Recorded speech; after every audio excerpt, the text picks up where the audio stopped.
room, so I have to go ahead and do a little bit more work on. I got to basically thread the barrel a little bit longer than it normally would be, so it fits my receiver. Something about the long actions require a little bit longer. But as you can see, on steel, blued steel, it does the same thing. It gets that nice satin look.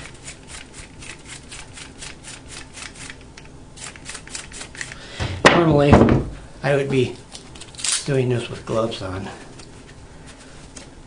Number one, keeps my hands clean. Number two, doesn't leave fingerprints. So I can go ahead and get into everything. And see that nice glow, that nice satin sheen that it puts on? That's just a perfect coat of oil.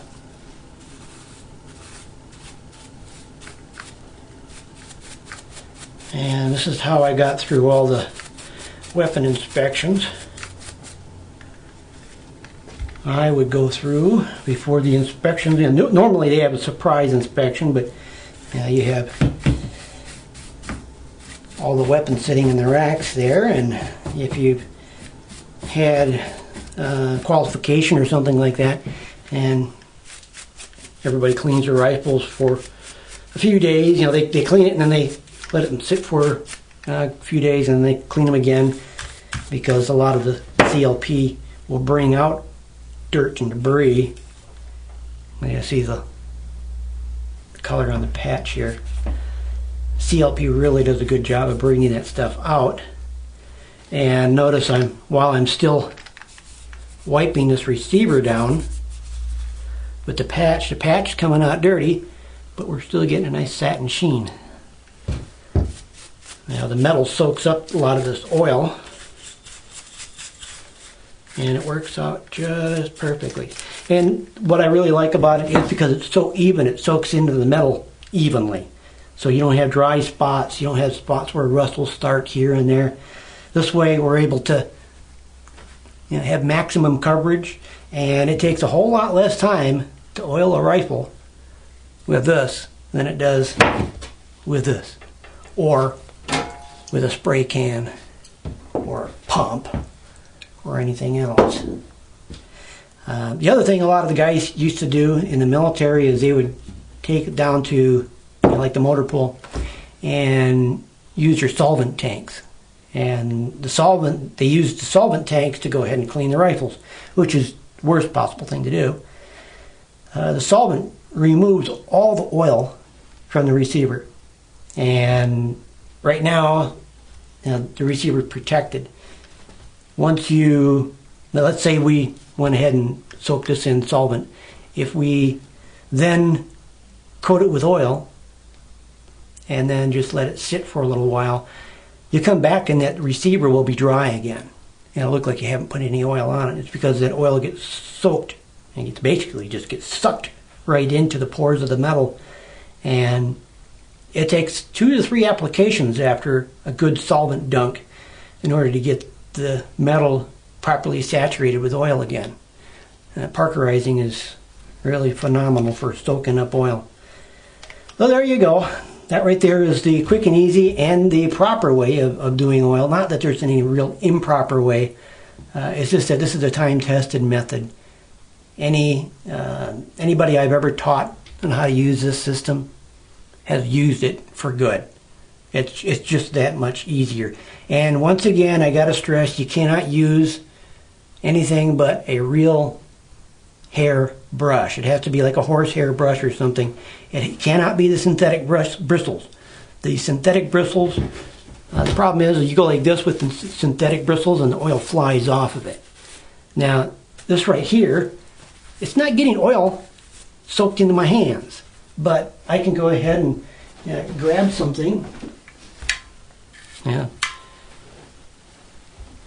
Desert Eagle 50 cal, 50 Action Express magazine, and perfect coat of oil. So it really sticks to the bristles, and it doesn't want to release unless it's being released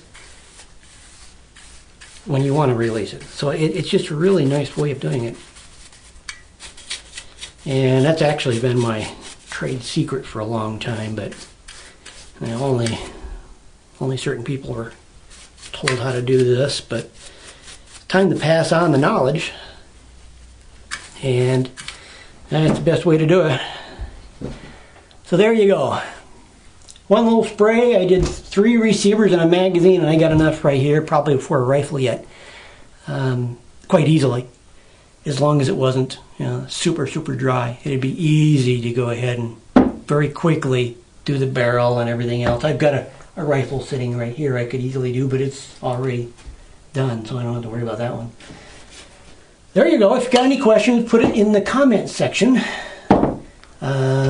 The Savage project is going to be delayed a couple of weeks until I get another part in, and until then I'll be doing other gunsmithing projects and things like that. If you have any questions, or if you have any comments, you want to figure out how to do something, or you want something AR specific, like installing the barrel extension on an AR barrel, just let me know. I do have barrels that are just kind of sitting here waiting. This is how quick it does a barrel. Let me put that there.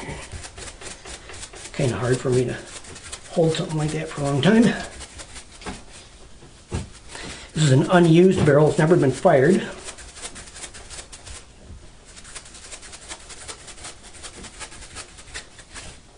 I do recommend that you wear safety glasses, because when you do this, oil does come off. It may be minute amounts, but you wouldn't want to be using eye drops of petroleum, and that's basically what's going on. You get petroleum flying in the air and in your lungs and everything else. Anytime you go ahead and you mess with these spray bottles, all those droplets are all over the place in a fine mist. These aren't as bad, but still it's a mist. So convenience. Got to be more careful. And that barrel's done with what I had left on there. And like I said, I could easily go ahead and I'll just do the brake on this one, because this is a brake. I'll be doing a video on this brake and another brake quite soon. I don't have it tightened down there, obviously. But I was doing something else, and I just wanted to go ahead and check the threads on this barrel. And this right here is a Demon Tactical, I believe. They make some really neat AR accessories, and that is one heck of a compensator on there. As you can see, that's not a bad one. It was tightened down there all the way. But, well, it always puts the perfect coat of oil on there. Like I was saying, if you have any comments, questions, or ideas for other videos, let me know. And that concludes this video. I shall talk to you later in the next video.